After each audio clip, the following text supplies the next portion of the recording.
Hello বন্ধুরা, শুভ বিকেল। তোমরা সবাই কেমন আছো? আমি তো ভীষণ ভালো আছি। সো আজকে ভাবলাম বিকেলে একটু কোথাও গিয়ে ঘুরে আসি। তার জন্য ছেলেকে আর হাজব্যান্ডকে নিয়ে একটু শিলিগুড়ি পার্কে গেলাম। যে ছেলে ওখানে যায় একটু খেলবে, দিলে ওর মনটা একটু ভালো হবে। তো ছেলেকে নিয়ে গেছি ওখানে। ছেলে তো দেখে ভীষণ খুশি। তাই ও দেখো না, খেলাতে এতই মত্ত যে কোনটা গাড়িতে উঠবে আর কোনটাতে উঠবে না। ওর বাবার সাথে বায়না লাগিয়েছে যে বাবা আমি এখানে উঠবো, ওখানে উঠবো, এটাতে উঠবো, সেটাতে উঠবো। তার জন্য ওর বাবা একটু নিয়ে এই যে এটাতে বসা দেখো কি ভীষণ খুশি। এত খুশি যে ওখান থেকে আর নামতেই চাইছে না। তার জন্য বাবা একটু ওকে ঘোরাচ্ছে দেখো।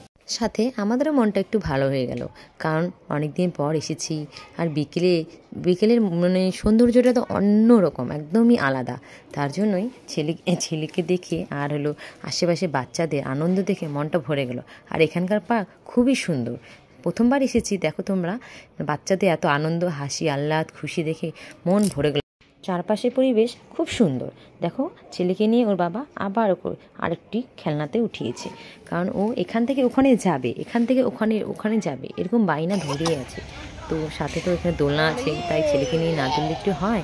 তো আমি একটু, আমারও দোলা হয়ে যাবে, ছেলেরও দোলা হয়ে যাবে। তার জন্য দুজনে মিলেই দুলছি। দোলনি সেই ছোটোবেলার কথা মনে পড়ে। আগে যখন আমরা বাড়িতে দোলনা ছিল না, অনেক কিছু করে দোলনা বেঁধে আমরা খেলতাম। সেরকম পার্কে এসে না দুললে কি হয়, তাই একটু দুলে নিলাম। আর এদিকে দেখো সন্ধ্যাও হয়ে গেছে, তাই এখন বাড়ি যাওয়ার সময় হয়ে গেছে। তো আমরা এখন বাড়ি যাব। তো বাইরে বেরিয়ে আসলাম। তো এখানে দেখছি সামনে ভুট্টা বিক্রি হচ্ছে। তার জন্য বললাম চলো দুটো ভুট্টা খেয়ে নিই, তুমি একটা আমি একটা। তার জন্য ভুট্টাও আমরা কিনে নিলাম। দুজনে দুটো ভুট্টা কিনে নিয়ে খেতে খেতে বাড়ি যাব। তো বিকেলের সময়টা আমার কেমন লাগলো তোমরা একটু জানিও। সবাইকে শুভ সন্ধ্যা, শুভ বিকেল। তোমরা সবাই ভালো থাকবা। টাটা বন্ধুরা, আবার দেখা হচ্ছে নতুন কোনো এক ভিডিওতে।